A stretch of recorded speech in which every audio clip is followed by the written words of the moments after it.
అదరగొట్టే కారం రంగు రుచి ఆచి కారం పొడి.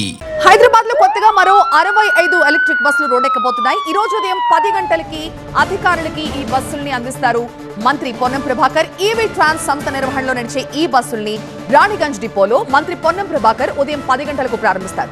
నగరంలో రోజు రోజుకి పెరిగిపోతున్న కాలుష్యాన్ని తగ్గించాలన్న లక్ష్యంతో ఎలక్ట్రిక్ బస్సుల్ని ఆర్టీసీ పలు రూట్లలో నడుపుతోంది. ఇప్పుడు మరో 65 బస్సుల్ని కూడా ప్రయాణికులకి అందుబాటులోకి తెస్తోంది. మరింత సమాచారం మా స్పెషల్ కరెస్పాండెంట్ ఎలేందర్ అందిస్తారు. 2 ఏళ్ల ప్రజాపాలన సందర్భంగా రాష్ట్ర వ్యాప్తంగా సంబరాలకు పిలుపునిచ్చింది తెలంగాణ ప్రభుత్వం. ఈ సంబరాల్లో భాగంగా రవాణా శాఖ నుంచి 60 ఎలక్ట్రిక్ బస్సులను కూడా ప్రజలకు అందుబాటులోకి తీసుకొచ్చేందుకు ఏర్పాట్లు జరుగుతున్నాయి. ప్రస్తుతం మనం రాణిగంజ్ డిపోలో ఉన్నాం. రాణిగంజ్ డిపోలో దాదాపు ఎలక్ట్రిక్ సంబంధించినటువంటి బస్సులు 60 ప్రస్తుతం అందుబాటులోకి వచ్చాయి.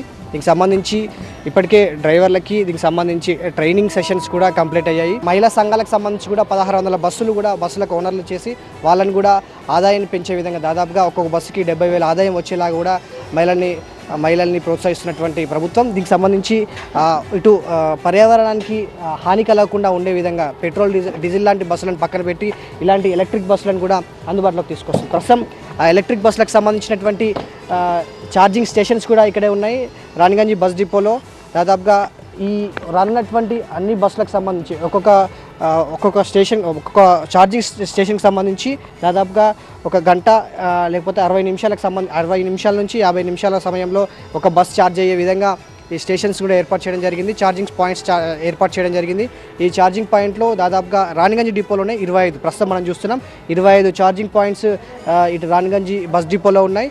60 బస్సులు ఇప్పుడు అందుబాటులోకి రావడానికి సిద్ధంగా ఉన్నాయి. సో మరిన్ని బస్సులు కూడా ఫ్యూచర్లో రాబోతున్నాయి. దాదాపుగా 2800 ఎలక్ట్రిక్ బస్సులు నగర వ్యాప్తంగా అందుబాటులోకి తీసుకొచ్చేందుకు ప్రభుత్వం భావిస్తుంది. అందులో భాగంగా ఇప్పటికే హయత్ నగర్ డిపోలో ఇప్పటికే ఒక 40 బస్సులు అందుబాటులోకి వచ్చాయి. ఈ 60 బస్సుల ద్వారా మరింత ప్రయాణం సుగమం అవుతుంది. అదేవిధంగా మహిళల ఉచిత ప్రయాణం కూడా సుగమం అవుతుంది. మరిన్ని కొత్త బస్సులు కూడా త్వరలో అందుబాటులోకి రానున్నాయి అనేది ప్రభుత్వ పెద్దలు చెప్తున్నటువంటి మాట. వీడియో జర్నలిస్ట్ హర్షతో ఎలేందర్ రెడ్డి, TV9 హైదరాబాద్.